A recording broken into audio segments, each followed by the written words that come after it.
अस्सलाम अलैकुम नाजरीन।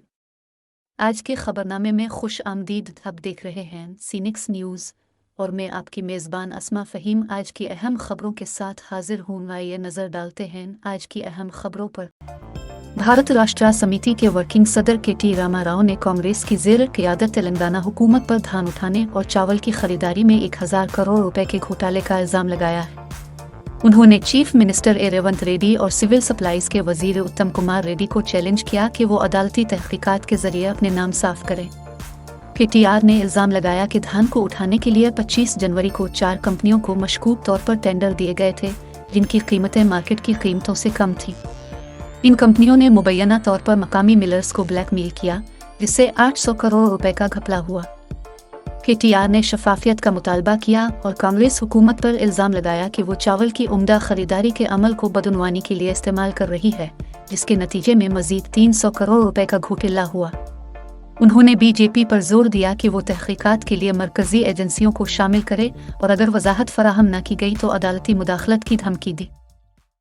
वज़ीर आज़म नरेंद्र मोदी ने इल्ज़ाम लगाया कि सरहद पार से जिहादी समाजवादी पार्टी और कांग्रेस की वोट जिहाद के मुतालबे की हिमायत कर रहे हैं। बांसगांव और देवरिया में एक इंतखाबी रैली से खिताब करते हुए उन्होंने दावा किया कि इंडी अलायंस का मकसद मुल्क को दहाइयों तक पीछे हटाना है, तरक्की के बजाय तकसीम करने वाले एजेंडे पर तवज्जो मरकूज करना है। मोदी ने कश्मीर में आर्टिकल 370 को दोबारा नाफिज करने और शहरियत तरमीमी कानून को मनसूख करने के वादे पर इंडी अलायंस को तनकीद का निशाना बनाया।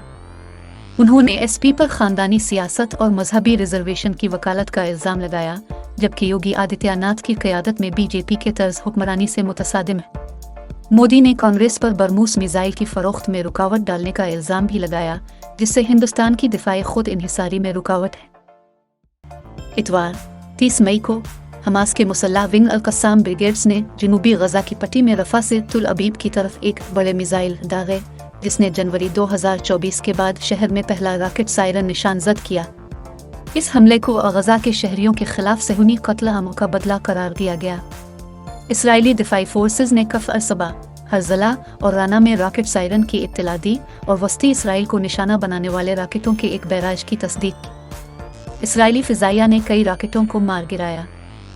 ये इजाफा मिस्र के साथ रफा क्रॉसिंग को नज़रअंदाज करते हुए एक नए मुआहदे के जरिए गजा में इंसानी इमदाद के दाखिले के बाद हुआ है।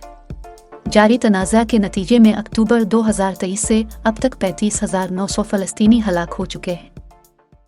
हुकूमत ने army chief general Manoj Pande की मियाद 29 मई को उनकी तयशुदा रिटायरमेंट से 1 माह के लिए बढ़ा दी। ये तौसी को काबीना की तकर्री कमेटी ने मंजूर किया। वो आर्मी रोल्स 1954 के कायदा 1614 के तहत 30 जून तक सर्विस में रहेंगे।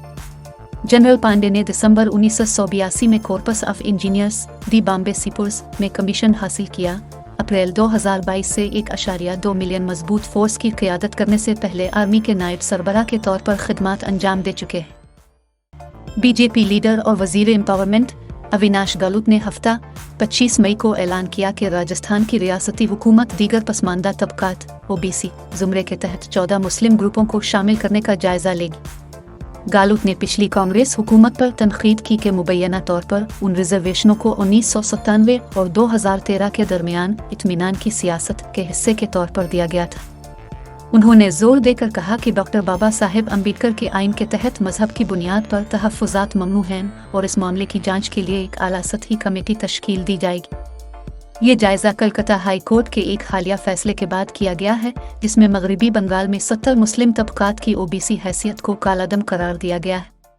था आज का सीनिक्स न्यूज़ का खुसूसी खबरनामा। हमें उम्मीद है कि आपको हमारी पेश करदा खबरें पसंद आए होंगी। मज़ीद खबरों और ताज़ा तरीन इत्तलात के लिए देखते रहें सीनिक्स न्यूज़। मैं अस्मा फ़हीम आपसे इजाज़त चाहती हूँ। अल्लाह हाफ़िज़।